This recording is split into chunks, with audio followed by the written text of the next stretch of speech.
one of my early hip hop memories, and there's actually two. Um, and Muggs was responsible for both of them. There was one time he had me come out to New York, because he was from New York. He was from Queens, and Sendog and myself were from Los Angeles.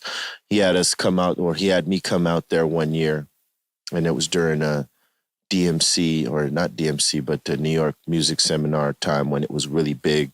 It was the convention of conventions, whatever, And we went out there, and my first year out there, man, we were just barely doing demos at that.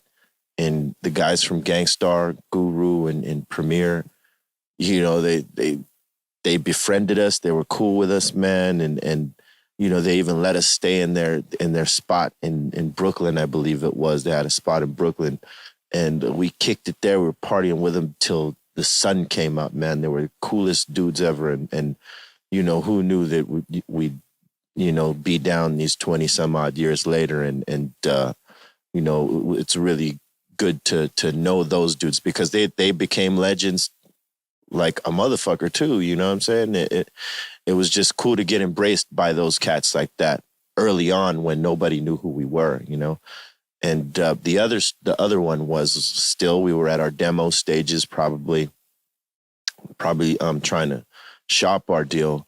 Leaders of the New School were out, and they were like the big hype because they had a great live show, and all the great artists that we loved had great live shows. KRS-One, Run DMC, Public Enemy, the Beastie Boys. They had a hell of a live show. So, all of those guys were, we felt they were legendary because they made great records, and they also were great live. They had the full thing going on. So Muggs, to reiterate that into me as we're doing our music, he took me to go see Leaders of the New School, because they were around, they were around the time when we were doing our thing. Like, in other words, this is what we're going to have to compete with. So you better look at this, right?